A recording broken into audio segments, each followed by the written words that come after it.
Hello दोस्तों, आपका स्वागत है हमारे इस यूट्यूब चैनल पर। तो गैस, आज मैं आपको सभी चीज़ों से हटकर एक रूल बताने वाला हूँ। तो आज हम पढ़ेंगे गोइंग टू का प्रयोग कहाँ पर करते हैं। तो गैस, इनमें क्या होता है कि जब सब्जेक्ट में किसी जो कार्य का प्रयोग करना बताया जाता है, तो आइए इसमें जैसे कि देखते ध्यान क्या रखना होता है। ये जो प्रेजेंट इंडेफिनिट, प्रेजेंट परफेक्ट, इन सबसे रूल ये सारे हटकर होते हैं। ये रूल नहीं होता है, ये एक वर्ड टाइप का होता है जिसका यूज हम लोग सेंटेंस में करना सीखते हैं। तो इस वर्ड का यूज हम लोग तब करते हैं जब हमारे सेंटेंस में किसी वाक्य का प्रयोग करना बताया जाता है। तो हमारा पहला सेंटेंस, हम आपको इसका एक एग्जाम्पल बता देते हैं।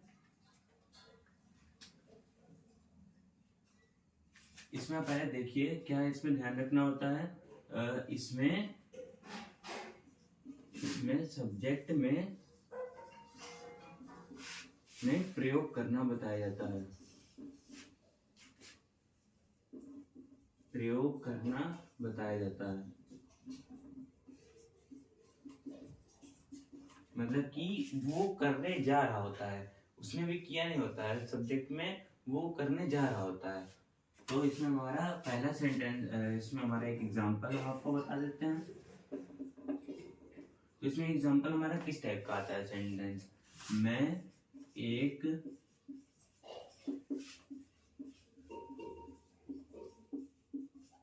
एक फैक्ट्री लगाने जा रहा हूँ।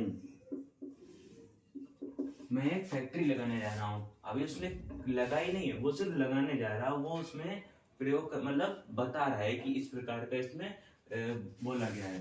तो इसमें मतलब आई एम, फिर हमारा लगाने जा रहा हूँ, भी लगाई नहीं है तो यानी कि लगाने जा रहा हूँ। तो इसमें हमारा लगेगा going to. I am going to start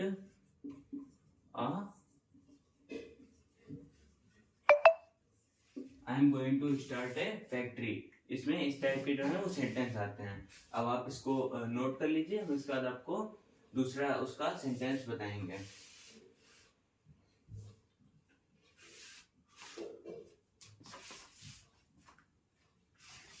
अब हम इसको हटाते हैं।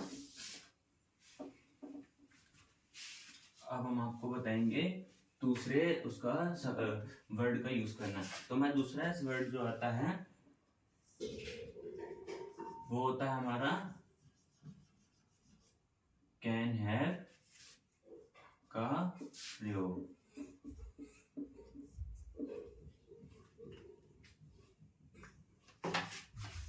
तो गाइस, ये हमारा होता है दूसरा सेंटेंस कैन हैव। इसमें क्या होता है कि इसमें सब्जेक्ट के पास कुछ हो सकता है। अब मतलब कि उस टाइप में नहीं, जैसे कि आने वाला हो सकता है। जब जैसे कि मान लीजिए 2026 आ रहा है, तो उसके 2026 में या मतलब आने वाले समय में उसके पास कोई वस्तु हो सकती है।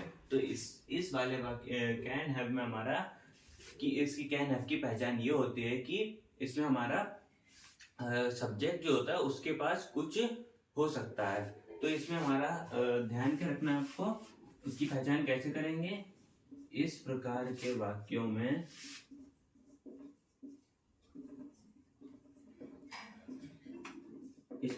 वाक्यों में क्या आता है, सब्जेक्ट के पास कुछ हो सकता है। सब्जेक्ट के पास कुछ हो सकता है। तो जैसे कि हमारे इसमें पहला सेंटेंस दिया है, एग्जाम्पल आपको पहला बताते हैं। मेरे पास 2028 में एक घर हो सकता है। इसमें हमारा उसके पास अभी है नहीं घर, वो संभावना कर रहा है कि 2028 में उसके पास एक घर हो सकता है। तो आई, उसका नाम लगेगा can have. I can have a house in 2028। ये हमारा कैन हैव का प्रयोग हो गया। आप इसको नोट कर लीजिए। अब हम आपको थर्ड वाला जो होता है वो बताएंगे। हमारा थर्ड आता है कैन बी का प्रयोग।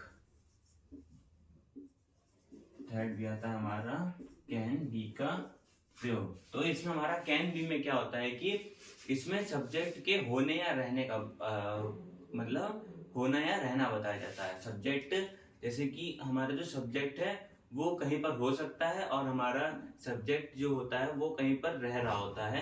इसमें इस टाइप के वो वाले वाक्य आते हैं। इसमें हर तरीके के वाक्य नहीं आते हैं। इस टाइप के जो सेंटेंस होते हैं, could have, can have, going to, इन वर्ड्स का यूज मतलब कंपटीशन में ज्यादा किया जाता है। आपके इसमें ज्यादा वो है नहीं, तभी मैं आपको इसका सिर्फ एक एक एग्जांपल बता रहा हूँ। तो आप इसको कैन बी में आपको ध्यान क्या रखना है कि इस प्रकार के वाक्यों में, इस प्रकार के वाक्यों में सब्जेक्ट का होना या रहना बताया जाता है। होना या रहना बताया जाता है। तो इसमें हमारा फर्स्ट एग्जांपल जो है वो ये है, मेरे पिताजी इस समय दफ्तर में, मेरे पिताजी इस समय दफ्तर में हो सकते हैं। मेरे पिताजी इस समय दफ्तर में हो सकते हैं। दफ्तर में हो सकते हैं। तो इसमें हमारे लग गया पहले माई फादर हो सकते हैं। होना या रहना बताया जाता है, तो इसमें होना बताया जा रहा है। My father can be in the office at this time. In the office at this time. तो ये हमारा हो गया कैन बी का उपयोग। ये हमारे 3 हो गए। अब हम आपको बाकी का कल पढ़ाएंगे। तो गाइस हमारे वीडियोस को ज़्यादा से ज़्यादा लाइक करिए और हमारे वीडियोस के ऊपर ज़्यादा से ज़्यादा कमेंट्स करिए और मेरे चैनल को सब्सक्राइब करिए और हमारे इंस्टाग्राम आईडी को भी फॉलो करिए जो कि इस चैनल के नाम से ही है। और अगर आपको कुछ भी डाउट आता है तो आप मुझे कमेंट बॉक्स में पूछ सकते हैं या फिर आप मुझे इंस्टाग्राम पर मैसेज करके कर सकते हैं। उसमें मैं आपको आपके सारे डाउट्स क्लियर कर दूंगा। Thank you.